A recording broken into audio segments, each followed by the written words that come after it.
नमस्कार। Battle of Bengal में आप सभी का स्वागत है। आपके साथ मैं हूं खुशबू। ममता बनर्जी से उनकी पार्टी के नेता इतने ज्यादा त्रस्त आ चुके हैं कि पार्टी छोड़ने के लिए छटपटा रहे हैं। इसीलिए तो उनकी पार्टी के जो नेता है वो स्पीड पोस्ट के जरिए ममता बनर्जी को रेजिग्नेशन भेज रहे हैं और जो नेता पार्टी छोड़कर जा रहे हैं उनके लिए खतरा भी कम नहीं है। जैसे कि राजीव बनर्जी को केंद्र सरकार ने Z श्रेणी की सुरक्षा दी है, जो कि हाल ही में बीजेपी जिन्होंने ज्वाइन की है। इसके साथ ही जिन बंगाली मुस्लिमों का ममता बनर्जी राग अलापती रहती है, उनमें सेंध लगाने के लिए अब ओवैसी ने अपना नया प्लान भी तैयार किया है। इसी पर बातचीत करने के लिए हमारे साथ स्टूडियो में मौजूद है कैपिटल टीवी के editor in chief doctor Manish Kumar. Doctor साहब बहुत बहुत स्वागत है। धन्यवाद। डॉक्टर साहब, ये क्या हो गया ममता बनर्जी को? अब जो उनकी पार्टी के नेता है स्पीड पोस्ट के जरिए उन्हें रेजिग्नेशन भेज रहे हैं। देखिए कितना आतंक का माहौल है जी। टीएमसी के अंदर अगर कोई स्वेच्छा से पार्टी छोड़ना चाहता है तो इतनी ज्यादा उसको समस्या हो रही है कि वो सामने जाकर के इस्तीफा देने लायक भी नहीं बचा। वो स्पीड पोस्ट से भेजा जा रहा है, कुरियर से इस्तीफा का पत्र भेजा जा रहा है। बताइए ये क्या तरीका हो? और ये क्यों हो रहा है? क्योंकि ममता बनर्जी और टीएमसी के सारे लोग, जो लोग पार्टी छोड़ रहे हैं, उनके खिलाफ इन लोगों ने मुहिम खड़ा कर दिया है। राजीव बनर्जी गए तो मालूम चला उनके यहाँ हमला कर दिया गया, मारपीट हो रही है, आनन फानन उनको सिक्योरिटी दिया गया। तो ये किस तरह की डेमोक्रेसी बंगाल में है? ये तो भाई कोई ऐसी तो बात नहीं कि पहली बार लोग पार्टी छोड़ के दूसरी पार्टी में जा रहे हैं। ये हर राज्य में होता है, हर चुनाव से पहले होता है। लेकिन टीएमसी ने, ममता बनर्जी ने बंगाल के पॉलिटिकल कल्चर का ऐसा विनाश किया है कि आप अपनी मर्जी से, अपने मन से, अपने पॉलिटिकल चॉइस को एक्सरसाइज भी नहीं कर सकते। अब जो लोग जा रहे हैं उन पर निशाना साधा जाता है। कोई और छोटा मोटा लीडर बोले तो बात समझ में आता है। ममता बनर्जी कहती कि भाई ये लोग जो लूटने खसोटने वाले थे वो सब बीजेपी में चले गए। अच्छा, बड़ा अच्छा दलील दे रही है वो कि भाई चोर उचक्के जितने थे वो सब बीजेपी में जाकर के शामिल हो रहे हैं। तो ये बताना पड़ेगा ममता बनर्जी को। तो जो इनकी जो चोरी जो चल रही थी, जो उनकी उचक्कई चल रही थी, जो वो लूटपाट मचा रहे थे, तो किसकी छत्र छाया में मचा रहे थे? वो टीएमसी सरकार के नुमाइंदे थे, टीएमसी के एमएलए थे, उसी के रूप में ये चोरी चमारी कर रहे थे ना। आप उसको अलाउ कर रही थी तभी तो हो रहा था। क्या आपने इन लोगों के खिलाफ कोई एक्शन लिया? अचानक से आपका दिव्य चक्षु जो है वो खुल जाता है, अचानक से आपको ज्ञान आ जाता है कि जो लोग पार्टी छोड़ रहे हैं वो चोरू चक्के थे। तो अभी भी वक्त है कि आप बताएं कि और कितने कितने चोरू चक्के आपने पाल रखे हैं, क्योंकि अभी ये लिस्ट तो बड़ा लंबा होने वाला है। जैसे ही ये अनाउंसमेंट होगा आप देखिएगा बहुत सारे लोग आ जाएंगे। तो सिर्फ एमपी एमएलए ही चोरू चक्का का काम कर रहे थे? क्या आपके कार्यकर्ता भी कर रहे थे? या टीएमसी पार्टी ही चोर उचक्के का जो है वो एक पर्याय बन चुकी है बंगाल के अंदर में कि भाई जो छोड़ के जा रहा है उसको आप चोर चक्का कह दे रही है? तो ये सारी चीज़ें एक साथ नहीं चलेगी कि चित भी मेरी पट भी मेरी। जो जब तक आपके पास है तो वो तो समाज सेवक है, वो तो परिवर्तन का जो है एक सिपाही है। और जैसे ही कोई आपकी पार्टी छोड़ के बीजेपी में जाता है तो अचानक से चोरू चक्का हो जाता है, वो टोलाबाज हो जाता है, वो पता नहीं और किस तरह का जो लैंग्वेज ये लोग जो इस्तेमाल कर रहे हैं। तो ये टीएमसी को सबसे पहले वो लिस्ट दे देना चाहिए कि अभी भी उनके पार्टी में कौन कौन से गुंडे बदमाश जो बचे हुए हैं, जिनका पूरा चरित्र जो है काला है, तो वो लिस्ट दे दे। तब अगर उनमें से कोई बीजेपी जाता है तब आपकी बात मानी जाएगी कि नहीं, ममता बनर्जी सही कह रही थी कि देखिए ये सब तो चोरू चक्के थे। ममता बनर्जी पहले से इन्होंने बता दिया था कि ये सब चोरू चक्के हैं, ये बीजेपी में जा रहे हैं, तो वैसा लिस्ट जारी करें। पार्टी छोड़ देने के बाद आप इस तरह की बेतुकी बातें करेंगे तो बंगाल की जनता तो समझ चुकी है कि बंगाल में इस बार जो है टीएमसी का पत्ता साफ होना है। और मैं आपको बता दूं, तृणमूल का मतलब होता है ग्रासरूट, है ना, वो वैसा घास जो है ना तो जब ये उखड़ता है तो जड़ मूल के साथ उखड़ता है। राजनीतिक स्थिति बंगाल में ऐसी ही बन गई है। ममता बनर्जी वो सारा तना जड़ सब कुछ जमीन से जो है वो उखड़ने की स्थिति उनकी आ गई है, और शायद जिस तरह की गलतियां पे गलतियां वो लगातार करते चली जा रही हैं, जिस तरीके से वहाँ के जो एमएलएज हैं टीएमसी के, जो ममता बनर्जी के बहुत खासम खास लीडर हैं, जैसे ये मदन मोहित्रा, वो जिस तरह का बयान दे रहा है मोटर माउथ, उससे और भी ज़्यादा जो है स्थिति टीएमसी के लिए ख़राब होती चली जा रही है। और डॉक्टर साहब, जैसे कि यहाँ पर दीपक हल्दर की बात है, जिन्होंने हाल ही में टीएमसी छोड़ी है और बीजेपी ज्वाइन की है, तो उनके इस रेजिग्नेशन को बेहद अहम माना जा रहा है, क्योंकि वो डायमंड हार्बर से, जो कि अभिषेक बनर्जी का संसदीय क्षेत्र है, वहाँ से 2 बार विधायक भी रह चुके हैं और वहाँ पर 7 विधानसभा सीटें भी हैं, मुस्लिम बहुल इलाका है। तो किस तरह से यहाँ पर ममता बनर्जी को नुकसान हो सकता है? देखिए, ममता बनर्जी को हर तरफ इस तरह का नुकसान होता चला जा रहा है, क्योंकि ममता बनर्जी ने अभी तक इन 10 सालों में किसी भी ग्राउंड के लीडर को उनके लिए जो उचित स्थान होना चाहिए वो नहीं दिया है। अब आप देखिए, एकदम क्लियर कट एग्जाम्पल देखिए, शुभेंदु अधिकारी को कौन जानता था? इस देश में कोई नहीं जानता था। वो बीजेपी में आए, किस तरीके से उनको फ्रीडम दिया गया है, अपनी वो रैलियां निकाल रहे हैं अपना, और नेता चाहता क्या है कि जो उसका जो सामर्थ्य है, जो उसका सपोर्ट बेस है, उसके सामने वो एक नायक बन करके निकले, आप इज्जत दें उसे। कोई भी सरकार हो, पॉलिटिकल पार्टी हो, कोई जमीनी लीडर है, उसके साथ जनता है, लोग उसे लीडर अपना मानते हैं, तो आपको तो 2 चीज़ में से कम वैसे तो दोनों चीज़ देना चाहिए, लेकिन अगर बहुत ज़्यादा कंजूस है लीडर ममता बनर्जी की तरह, तो फिर भी एक चीज़ तो मिलना चाहिए कि आदर तो आप उसके उस लीडरशिप को एक्नॉलेज करें और उस तरीके से उनको प्रतिष्ठित करें, उनको फ्री हैंड दें। दूसरा, माने आप ये समझ लीजिए कि आप उनको इज्जत मान दें, या फिर आप उनको वो उस तरह का ओहदा दें कि जिससे वो सेटिस्फाई हो जाए। कोई राजनीति में कोई आया है तो राजनीति में सिर्फ हवा पानी खाने के लिए तो नहीं आया है। वो चाहता है कि उसके जरिए उसके इलाके में कुछ भला काम हो।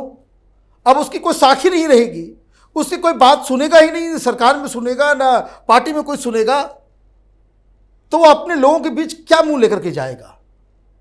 तो ये परिवर्तन जिस तरीके से बीजेपी ये जो टीएमसी से आए हुए लोगों को जिस तरह का फ्री हैंड दे रही है, चाहे वो मुकुल दा हो, चाहे वो अर्जुन सिंह हो, चाहे वो शुभेंदु अधिकारी हो, चाहे वो जितने लोग आ रहे हैं, जिस तरीके से बीजेपी इन लोगों को एडजस्ट कर रही है, जिस तरीके से इनका अपने अपने इलाकों में अपने अपने समर्थकों के बीच जो ग्राफ ऊपर उठा है, उसको देख करके भी टीएमसी के कई लीडर्स को अब समझ में आ रहा है कि यहाँ कहाँ हमने जान अपनी फंसा रखी थी।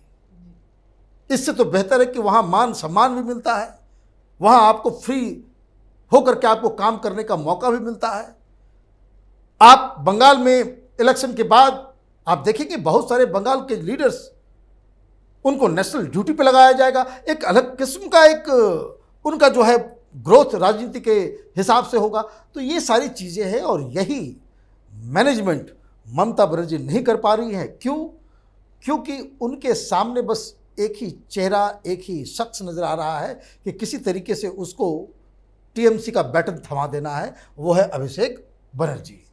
तो ये अभिषेक बनर्जी की वजह से और ये जो नया जो बाहरी स्ट्रेटजिस्ट आया है बिहार से प्रशांत किशोर, उस वजह से ये फजीयत हो रही है। और डॉक्टर साहब, जिस तरीके से ममता बनर्जी जो है वो हमेशा बंगाली मुस्लिमों की बात करती हैं, लेकिन अब ओवैसी ने एक नया प्लान तैयार किया है उन्हें घेरने के लिए। 5 जो विधायक हैं उनके बिहार वाले, उन्होंने उन्हें नियुक्त किया ऑब्जर्वर के तौर पर बंगाल के अंदर।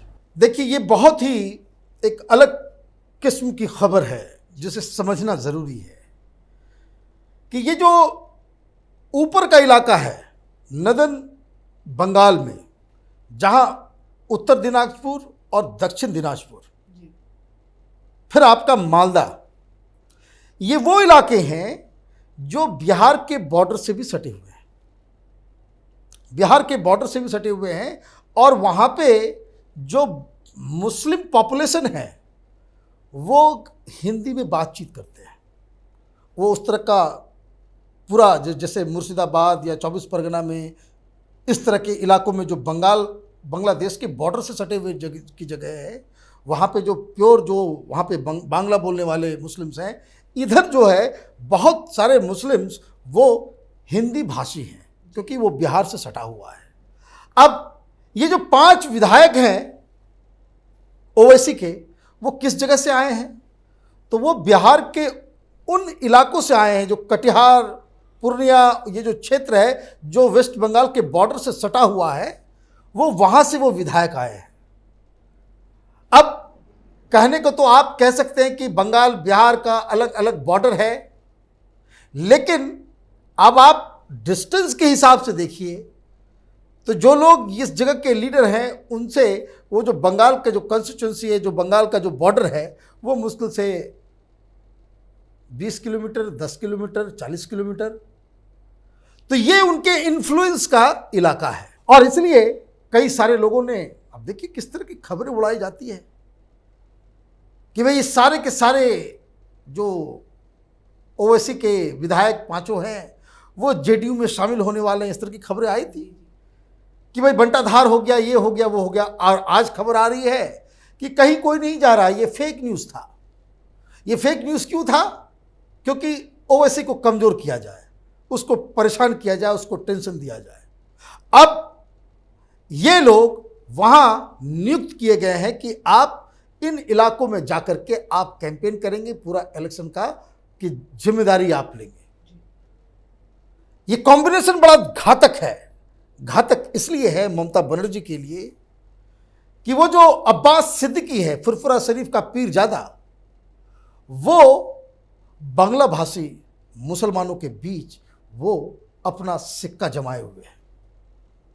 जो मुर्शिदाबाद का इलाका है, जो नादिया का इलाका है, जो उधर आपका 24 परगना का इलाका है, और ये ओवैसी की जो पार्टी है वो हिंदी भाषी, उर्दू भाषी मुसलमानों के बीच वो जाकर के चुनाव लड़ेगी। ये कॉम्बिनेशन आप समझ लिए कि ये जो एक प्रॉब्लम बताया जो ममता बनर्जी का, जो आउटसाइडर बाहरी, अब ये फुरफुरा शरीफ, ये अब्बास सिद्दीकी ममता बनर्जी के लिए जब वोट मांग रहा था तब ये आउटसाइडर नहीं था, तब ये बीजेपी का दलाल नहीं था। उसने कहा कि हमें 44 सीट दे दो, आपने रिजेक्ट कर दिया, उसने अपनी पार्टी बना ली, तो आप कहते हो कि भाई ये जो बीजेपी का एजेंट आ गया।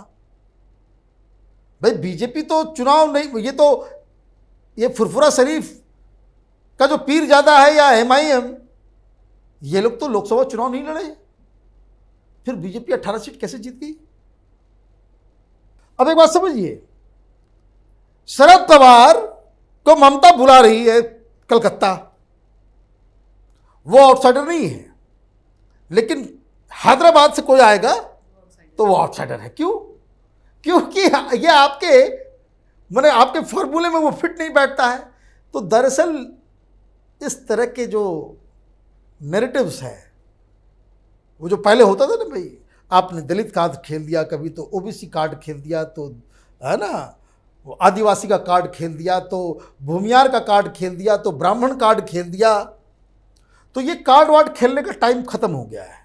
वो इसलिए ख़त्म हो गया है कि जो यूथ है इस देश का, वो रोज़ जो है अपने मोबाइल पे सब तरह की चीज़ों को देखता है, उसको समझ में आ रहा है सारी चीज़ें, और वो सवाल भी पूछना जानता है, सोशल मीडिया पे भी एक्टिव है। तो ये जो इस तरह की जो थ्योरी दी जा रही है, आप यकीन मानिए कि जो मुस्लिम युवा हैं वो उनकी बात पे नहीं करता। जो 50 साल 40 साल और जिनका धंधा ही है, जो राजनीति के जरिए जो है मुसलमानों के वोट को गिरवी रख करके उनको बेच करके पैसा कमाना, उस तरह के मौलवी मौलानाओं की बात पे नहीं करता। लेकिन जो मुस्लिम यूथ है, जो कॉलेज में पढ़ रहा है, जो अपने भविष्य को बेहतर करना चाहता है, वो इन सब तरह की चीज़ों को बाकायदा रिजेक्ट कर चुका है। और ये जो तमाम पॉलिटिकल पार्टीज़ है विपक्ष की, उनके लिए चिंता का विषय है। ये ढिंडोरा पीटते रह जाएंगी कि भाई ये ओवैसी आउटसाइडर है, तो ये जो मुस्लिम वोट काट करके वो बीजेपी का दलाल है, तो ये है तो वो है, इसका कोई ज़्यादा असर नहीं पड़ने वाला है। जो जिन लोगों को जिस पार्टी को वोट देना है वो अपनी स्वेच्छा से दें, बशर्ते बंगाल के अंदर में फ्री एंड फेयर इलेक्शन हो। जी डॉक्टर साहब, जिस तरीके से हमने यहाँ पर बिहार के 5 विधायकों की बात की, लेकिन इसके साथ साथ तेलंगाना के भी 2 विधायक हैं जिनको ओवैसी ने महत्वपूर्ण जिम्मेदारी दी है बंगाल के अंदर, तो इनका क्या रोल होगा? ये देखिए, ये पता चलता है कि जिस तरह से बीजेपी ने भी मध्य प्रदेश से तो कहीं और से अपने अपने ऑब्जर्वर्स भेजे हैं, ये बताने के लिए कि ये जो MIM पार्टी है वो सिर्फ यहाँ पे कोई MLA खड़ा करने के लिए नहीं आ रही है, इसका एक नेशनल एजेंडा है। आप देखिए, औरंगाबाद से MIM का MP है, वहाँ पे महाराष्ट्र के अंदर भी MP है। अब वो MP आएगा, वो बताएगा कि भाई मैं महाराष्ट्र में जीतता हूँ, तो एक अलग तरह का उससे इम्पैक्ट बनता है। वो MIM को नेशनल लेवल पे जाकर के एक मुसलमानों की पार्टी बनाने की का वो उनके दिमाग में की योजना है। जैसे हिंदुस्तान में बहुत सारी दलित पार्टियां हैं जो सिर्फ दलितों की राजनीति करती है। मायावती उसको नेशनल लेवल तक लेकर के गई, बीच में वो नेशनल पार्टी भी बन गई, मध्य प्रदेश से भी चुनाव लड़ती थी, राजस्थान में भी चुनाव, पंजाब में चुनाव लड़ती है। वो तो खुद यूपी उनका मेन गढ़ है, लेकिन वो बिहार, झारखंड हो, वो हर जगह उम्मीदवार खड़े करती है। क्यों करती है? क्योंकि धीरे धीरे उस दलित आंदोलन को, अपनी पार्टी को वो एक नेशनल रूप में खड़ा करना चाहती है। ये ममता बनर्जी ने भी कोशिश नहीं की, ऐसा नहीं कि नहीं किया इसने। यूपी में चुनाव लड़ी जाकर के, वो दिल्ली में भी हाथ पैर वो मार रही थी असेंबली इलेक्शन के दौरान, बिहार में भी, कभी झारखंड में लड़ती हैं, असम में लड़ती हैं, त्रिपुरा में लड़ती हैं। क्यों लड़ती हैं?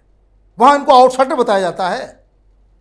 तो हर पॉलिटिकल पार्टी के पास ये अधिकार है कि आप उसको देश भर में, आप जैसे आम आदमी पार्टी, दिल्ली के बाहर कोई पूछता नहीं है, लेकिन फिर भी इन्होंने घोषणा की भाई हम यूपी में चुनाव लड़ेंगे, तो हम 7 राज्यों में चुनाव लड़ेंगे, भले जमानत जब्त हो जाए कोई बात नहीं, लेकिन हर पार्टी ये चाहता है कि वो उसका एक नेशनल रूप में जो है हम खड़ा करें। तो इसमें कोई बुराई नहीं है कि वैसे ही जो है वो बंगाल में चुनाव लड़ रहे हैं, बिल्कुल उनको लड़ना चाहिए, दमखम के साथ लड़ना चाहिए। जितने भी लोग वो बंगाल भेज करके कैंपेन में जुड़वा सकते हैं उनको करना चाहिए, और यही डेमोक्रेसी का तकाजा है, इसे ही हम डेमोक्रेसी कहते हैं।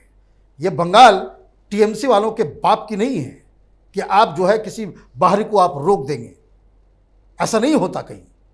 और इस तरह की जो बातें करते हैं वो गुमराह करने वाले लोग हैं। जी डॉक्टर साहब, बहुत बहुत शुक्रिया तमाम जानकारी के लिए। धन्यवाद। तो जिस तरीके से ममता बनर्जी हमेशा बंगाली और बाहरी का राग अलापती रहती हैं, तो दरअसल ममता के लिए बाहरी वो लोग नहीं है जो कि बंगाल के बाहर के हैं, बल्कि ममता के लिए वो हर व्यक्ति बाहरी है जो उनकी गलत नीतियों की खिलाफत करता है, उनका साथ नहीं दे रहा और उनकी जी हुजूरी नहीं करता। अगर आपको हमारा ये वीडियो पसंद आया तो इसे लाइक करें, शेयर करें और कैपिटल TV को सब्सक्राइब करें। नमस्कार।